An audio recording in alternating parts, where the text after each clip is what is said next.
kembali lagi di channel Milenial Guruku. Kali ini kita akan belajar tentang surat pribadi dan surat dinas. Seperti biasa sebelum kita mulai belajar, jangan lupa untuk subscribe dan nyalakan loncengnya. Baik, kalian tentu pernah menulis surat ya?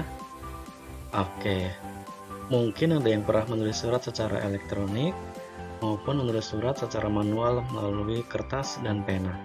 Nah, selain mengungkapkan aspirasi, surat dapat juga digunakan untuk mengekspresikan rasa rindu atau kangen kepada teman, kepada orang tua misalnya yang jauh. Nah, jika kamu pengurus OSIS, surat juga penting loh untuk korespondensi dengan sekolah dan instansi lain. Misal untuk berbagi informasi tentang lomba sekolah atau kegiatan sekolah, dan lain-lain.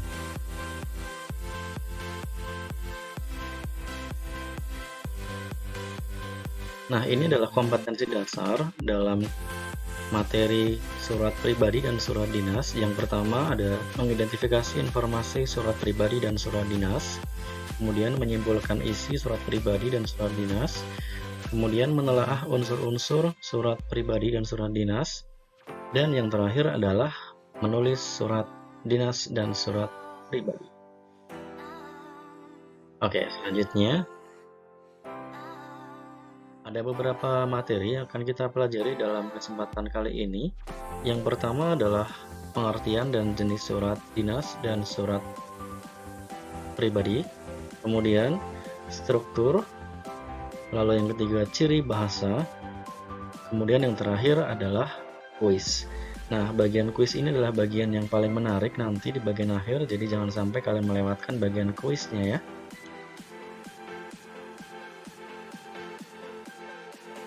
Baik, kita langsung masuk ke dalam pengertian dan jenis surat.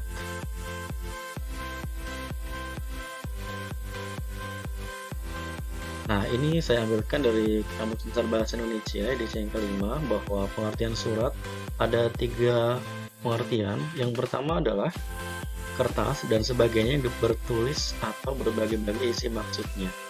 Contohnya, ia menerima surat dari ayahnya. Kemudian pengertian yang kedua, surat adalah secari kertas dan sebagainya sebagai tanda atau keterangan. Kemudian pengertian yang ketiga, surat adalah sesuatu yang ditulis, yang tertulis, tulisan. Nah, jadi sesuai dengan KBBI, surat di sini adalah media tulis yang digunakan untuk menyampaikan pesan dari satu orang atau lembaga ke orang lainnya. Media bisa saja menggunakan media kertas maupun menggunakan media digital.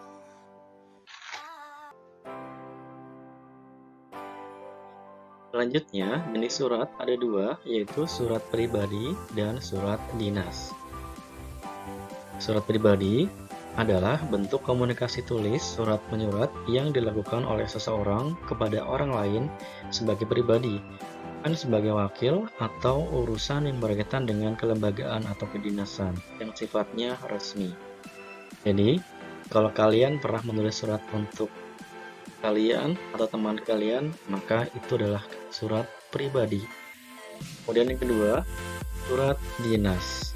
Surat dinas adalah surat yang ditulis oleh suatu lembaga pemerintah, perusahaan, atau organisasi dalam situasi yang formal atau resmi. Nah, ini tentu kepentingannya adalah untuk kepentingan kedinasan. Kemudian sudah paham ya adik-adik sampai di sini? Oke. Selanjutnya kita akan coba lihat apa saja sih struktur surat pribadi dan surat dinas? Apa bedanya ya di antara 2 jenis surat ini? Mari kita cek bersama-sama. Selanjutnya, struktur surat pribadi.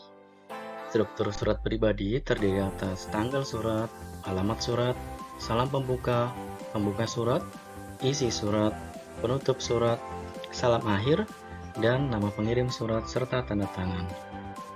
Selanjutnya, supaya lebih jelas lagi saya tampilkan contoh surat pribadi serta dengan strukturnya. Yang pertama, Malang 29 November 2015 itu adalah alamat dan tanggal surat. Salam kangen itu adalah salam pembuka. Apa kabar itu adalah kalimat pembuka. Kemudian isi surat adalah bagian yang jadi esensi dari surat pribadi. Intinya adalah di surat pribadi terletak di bagian isi. Aim, setelah kau pindah ke Samarinda, kami dengar kamu buat sekolah bertaraf internasional dan seterusnya, sampai meminta kirimkan alamatmu kepadaku, ya itu adalah bagian isi surat. Kemudian ditutup dengan sekian dulu dan seterusnya adalah penutup surat, sahabatmu sebagai salam akhir, dan Giati sebagai nama pengirim surat. Nah, itu contoh dari struktur surat pribadi. Selanjutnya, struktur surat dinas. 1. Ada pop surat. Pop surat biasa disebut juga dengan kepala surat. Lalu ada nomor surat, tanggal surat, lampiran, perihal, alamat surat, salam pembuka, isi surat, paragraf penutup, dan nama dan tanda tangan. Nah, supaya lebih jelas lagi, kita bagian-bagian struktur tersebut dalam sebuah surat yang akan saya tampilkan. Nah, ini adalah contoh surat dinas yang saya ambilkan dari Sekolah SMP Negeri 206 Jakarta. Dan bersama-sama bagian yang paling atas di situ adalah kepala surat. Kepala surat berisi nama lembaga, disertai dengan nama alamat, dan juga biasanya juga ada nomor telepon, alamat email yang bisa dihubungi dari lembaga tersebut. Kemudian di bawah kepala surat di situ ada nomor surat, sifat surat, lampiran, dan perihal. Di samping kanannya ada tanggal surat 30 Desember 2020. Lanjut, di bagian bawahnya ada yang terhormat Bapak Ibu Orang Tua Wali, itu adalah alamat surat, yaitu surat tersebut ditujukan untuk siapa.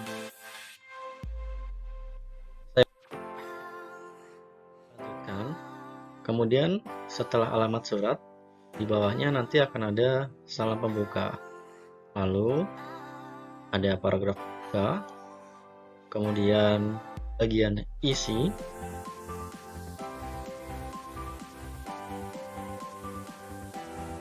dan sampailah di bagian paragraf penutup. Paragraf penutup ini bentuknya nanti bermacam-macam sekali. Ada yang demikian imbauan ini saya sampaikan, demikian surat ini saya sampaikan, terima kasih atas perhatian Bapak Ibu, dan seterusnya. Itu adalah bagian paragraf penutup. Nah, ini bagian penutup. Kemudian salam penutup. Salam penutup juga sangat beragam, bisa wassalamualaikum, bisa salam hormat saya, dan seterusnya. Dan ditutup dengan nama pejabat, yaitu di sini adalah Kepala SMPN 206 Jakarta. Kemudian di tanda tangan dan diberikan stempel, karena ini adalah surat resmi. Stempel menunjukkan legalitas.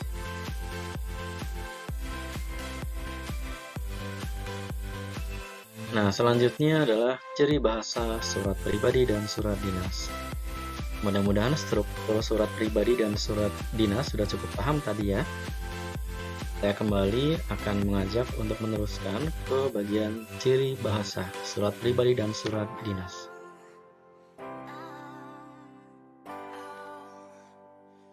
Nah, untuk ciri penggunaan bahasa pada surat pribadi ini cukup mudah sebenarnya untuk kita tandai. Yang pertama adalah menggunakan kata safaan yang bersifat pribadi atau disebutnya kata emotif dan ekspresi.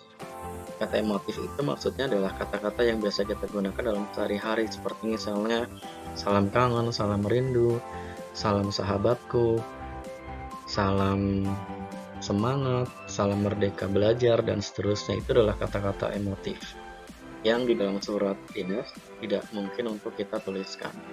Kemudian yang kedua, bahasa surat pribadi tidak formal tetapi tetap santun. Jadi misalnya apa kabar kamu hari ini? Semoga sehat-sehat terus ya di sana, meskipun kita nggak ketemu, dan seterusnya. Walaupun tidak formal tetapi tetap santun. Kemudian yang ketiga, pilihan ragam bahasa bergantung terhadap siapa yang menerima surat. Terhadap teman sebaya mungkin kita akan lebih santai. Terhadap orang tua pasti akan lebih memilih kata-kata yang tepat untuk orang tua. Kemudian yang berikutnya adalah menggunakan sapaan, seperti orang bercakap. Sapaan berarti contohnya adalah kamu, kemudian bapak, ibu, kakak, itu adalah contoh sapaan. Kemudian yang terakhir adalah menggunakan kata ganti orang pertama. Kata ganti orang pertama adalah contohnya aku, saya. Kemudian menggunakan juga kata ganti orang kedua untuk penerima, yaitu kamu, Anda, atau nama orang tersebut. Misalnya adalah Andi, Anton, dan lain-lain. Oh, kalau tadi adalah ciri penggunaan bahasa dalam surat pribadi, selanjutnya adalah ciri penggunaan bahasa dalam surat dinas, yaitu satu adalah kata sapaan yang bersifat formal. Kemudian yang kedua adalah bahasa ragam baku. Kata sapaan bersifat formal seperti misalnya Assalamualaikum, salam hormat, itu adalah contoh kata sapaan yang bersifat formal. Termasuk juga dengan hormat ya.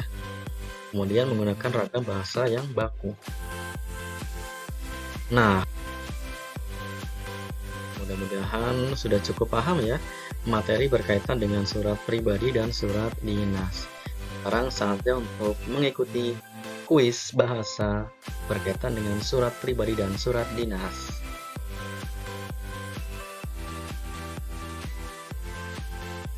Oke, temukan ciri surat dinas.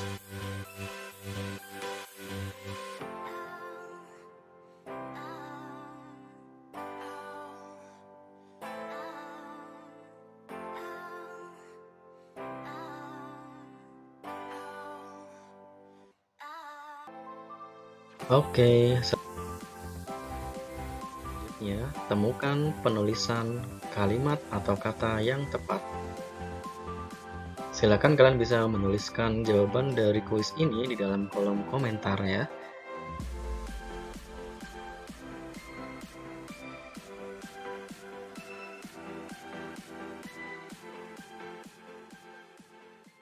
Oke, baik.